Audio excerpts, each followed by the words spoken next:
자산관리에 대해서 고민을 하다 보면 자주 보게 되는 금융 친구들이 있습니다. 금융 프렌즈, 현금, 주식, 채권, 그리고 원자재, 하나 더 하면 부동산, 이렇게 5친구들을 자주 보게 될 텐데, 자산이 10억 원 있는 부자들이 자산관리를 어떻게 하는지 분석한 보고서가 나와서 제가 한번 봤는데요. 일단 총 자산에서 한 절반 정도가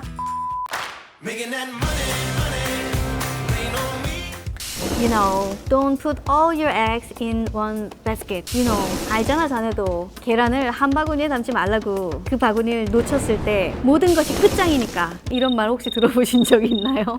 이게 그 포트폴리오 이론이라는 걸로 노벨 경제학상을 받았던 예일대 교수 제임스 토빈이 수상 소감을 한마디로 좀 간략하게 당신의 업적을 설명해 주세요 라는 기자들 요청에 답했던 말입니다. 그래서 어떤 투자 격언같이 된 말인데요. 포트폴리오 이론이 뭐냐면 내 자산을 전부 몽땅 주식에 넣어서 투자를 한다, 혹은 너무 위험할 것 같으니까 전부 다 그냥 현금으로만 갖고 있는다.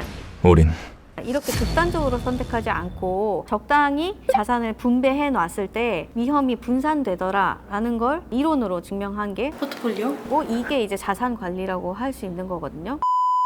일단 이 투자를 할 때 3가지 요소를 고려해서 이 자산의 성격을 구분해서 생각을 할 수 있어야 되거든요. 첫 번째가 안정성, 그리고 두 번째가 수익성, 세 번째가 유동성이에요. 예를 들면 부동산 같은 경우는 내가 투자한 다음에 시세가 내려갈 가능성이 작고, 설령 내려가더라도 집이나 땅이나 이 실물은 나한테 남는 거잖아요. 이런 건 안전성이 높은 자산이죠. 근데 반대로 주식 같은 경우는 수익이 드라마틱하게 날 수도 있는데, 반대로 내가 샀던 것보다 수익이 확 낮아질 수도 있는, 수익성은 높은 자산이지만 안전성은 낮죠. 채권은 반대로 안전성은 주식보다 높지만 수익성이 낮은 자산이고요. 유동성이 제일 좋은 건 현금이에요. 1년짜리 정기적금 붓고 있어도 솔직히 말해서 그 이자, 그 아주 작은 그 이자만 포기하면 언제든지 빼서 쓸 수가 있는 거고, 그러니까 유동성이 제일 높죠. 이렇게 각자 강점도 다르고 약점도 다르기 때문에 한 놈한테만 맡겨놓으면 이 장단점이 너무 분명해서 위험을 분산시킬 수가 없는 거예요.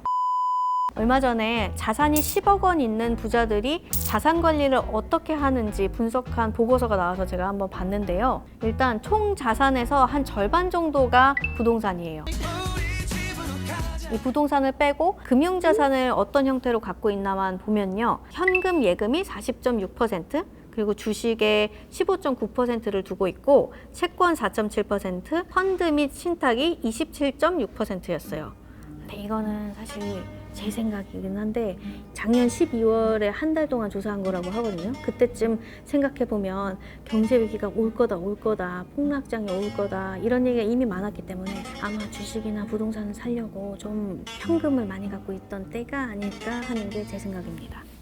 아무튼 어떤 금융 포트폴리오를 갖고 있어야 되냐, 부자들이랑 똑같이 갖고 있어야겠다, 그게 정답은 아니에요. 개인마다 다 다를 수 있고 상황마다 다 다를 수 있는데, 다만 유명한 포트폴리오가 몇 가지 있긴 합니다. 해리 브라운이라는 사람이 고안한 영구 포트폴리오가 있습니다. 영구는 permanent, 계속 영원하다는 거죠. 아주 간단해요. 현금이랑 채권이랑 그리고 주식이랑 금, 이 4가지의 N방에서 그냥 25%씩 나눠서 넣으라는 게 영구 포트폴리오예요. 이렇게 넣으면 수익률이 진짜 대박 그게 아니라 어떤 상황이 오든지 위험을 분산할 수 있다. 그래서 이렇게 자산을 지키자라는 게 영구 포트폴리오입니다. 호황일 때는 주식이 수익률을 많이 낼 거고, 물가가 오르고 돈값이 싸지는 인플레이션이 오면 금이 또 강해질 거고, 디플레이션이 오거나 경기가 침체되거나 하는 국면에서는 현금이나 채권이 또 강해지겠죠. 또 한 가지는 레이 달리오라는 사람이 또 있는데요. 이 사람이 고안한 사계절 포트폴리오, 영어로는 올 웨더 포트폴리오라고 하는 포트폴리오가 또 있습니다.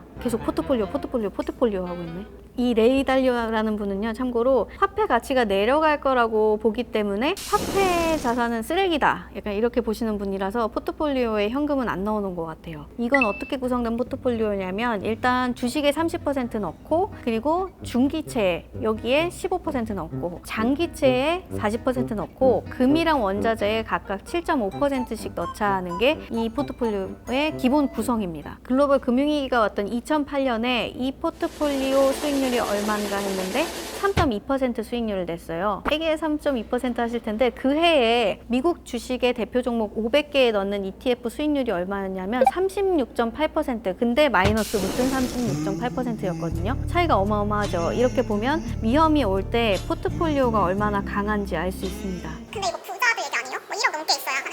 지금은 비록 우리가 시드머니가 많지는 않지만 나중에 시드머니가 생겨서 이 돈을 진짜 잘 굴리고 잘 지켜야 될 때는 진짜 실전이잖아요. 근데 어느 날 갑자기 내가 1억 됐다고 자산 관리 잘하는 게 아니니까 지금부터 소액부터 조금씩 연습을 해두는 것도 의미가 있을 것 같고, 그리고 꼭 뭐 1억까지 안 모은 분들이라도 그 정도 자산인데 이건 진짜 내가 꼭 지키고 싶은 돈이야 하면 뭐 이런 포트폴리오를 짜서 해볼 수가 있겠죠. 근데 해보시다 보면 알 거예요. 꼭 뭐 연구 포트폴리오 뭐 이런 식으로 꼭 해야 하는 건 아니고 나만의 환급 비율이 있을 수도 있는 거고. 근데 만약에 이게 너무 어려우면 한국의 자산운용사들이 판매하는 펀드 중에 아예 이런 포트폴리오를 담은 펀드들도 있어요. 최근에 이제 여러분들 아마 이벤트 때문에 계좌 많이 열었을 것 같은데 뭐 카카오페이 증권이나 이런 데서 파는 펀드 중에도 아예 이 사계절 포트폴리오를 벤치마크 한 포트폴리오를 갖고 있는 펀드가 있더라고요. 아니면 뭐 다른 자산운용사에도 꼭 사계절 포트폴리오가 아니더라도 나름의 방식으로 자산 분배를